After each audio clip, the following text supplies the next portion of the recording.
Hey there, money mavens. Let's talk about everyone's favorite topic, money. What is it really? Simply put, money is anything we accept as payment for goods and services. Think of it like this. It's the fuel that keeps the economy running. The most common form of money is currency, those greenbacks we all know and love. But wait, there's more. Money also includes the funds you have stashed away in your checking and savings accounts. These are called bank deposits and are just as important as cold hard cash. Why? Because you can access them easily using debit cards, checks, or online transfers. Money is all around us, folks. Now, who's in charge of all this money? Meet the Federal Reserve, aka the Fed, the central bank of the United States. Think of them as the referees of the financial system, making sure everything runs smoothly. Their main job? To regulate the monetary system and keep inflation in check. Inflation is when prices rise too quickly and it can wreak havoc on the economy. The Fed uses its powers to keep inflation under control and maintain economic stability. They're like the economic superheroes we never knew we needed. So how does the Fed work its magic? One of their main tools is something called open market operations. Sounds complicated, but it's really not. It just means the Fed buys or sells US government bonds, which are like IOUs from the government. When the Fed buys bonds, it injects money into the economy. Think of it like giving the economy a shot of adrenaline. This makes it easier for businesses and consumers to borrow money, stimulating economic growth. On the other hand, when the Fed sells bonds, it sucks money out of the economy like a financial vacuum cleaner. This can help to slow down inflation, but can also put the brakes on economic growth. It's a delicate balancing act. Section 4. Buying bonds, creating money. Let's dive a little deeper into how the Fed creates money by buying bonds.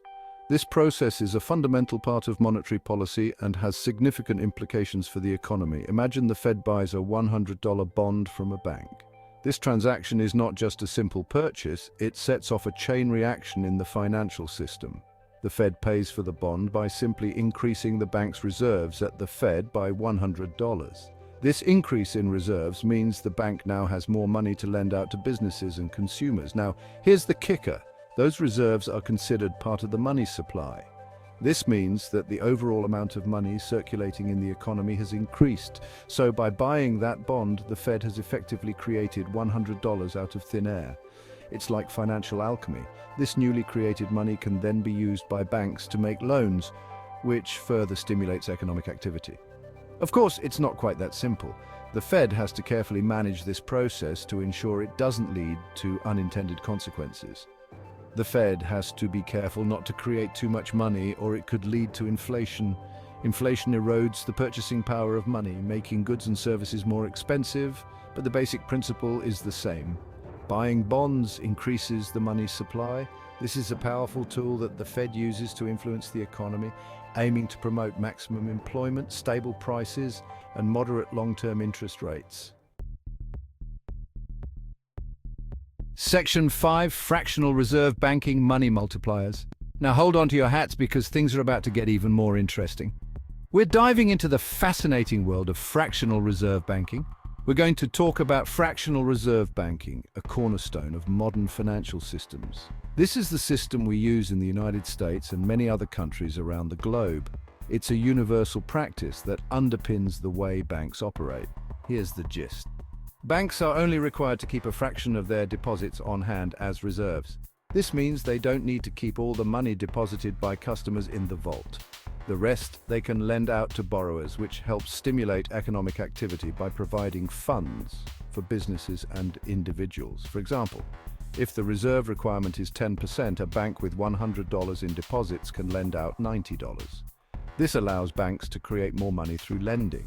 Now, here's where the money multiplier effect comes in. This concept explains how initial deposits can lead to a much larger increase in the total money supply. That $90 loan will eventually be deposited in another bank, which can then lend out a portion of it, and so on. This cycle continues, amplifying the amount of money in the economy. This creates a ripple effect, with each new loan adding to the money supply. It's like a series of dominoes, where each piece falling triggers the next, leading to a significant increase in the overall money available. Section 6, the ripple effect. How bank reserves multiply money. Let's break down the money multiplier effect with an example. This concept is fundamental to understanding how banks can create money within the economy. Say the initial reserve requirement is 10% and a bank receives a $100 deposit. This means the bank must keep $10 in reserve but can use the remaining $90 to make loans. The bank can lend out $90, which is then deposited into another bank. This second bank now has $90, of which it must keep $9 in reserve. That second bank can then lend out $81, 90% of $90, and so on. This process of lending and redepositing continues, creating a chain reaction. This process continues with each new loan adding to the money supply. Each time money is deposited and relent, the total amount of money in the economy increases. In the end, the initial $100 deposit can lead to a much larger increase in the money supply. This is because the money is being used multiple times in the form of loans and deposits. The size of the multiplier effect depends on the reserve requirement. The lower the reserve requirement, the more money banks can lend out and the larger the multiplier effect. A lower reserve requirement leads to a larger multiplier effect, and vice versa.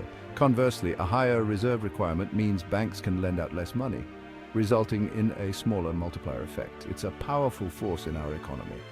Understanding this mechanism helps us see how banks play a crucial role in economic growth and stability. Section 7, wrapping it up, the money machine.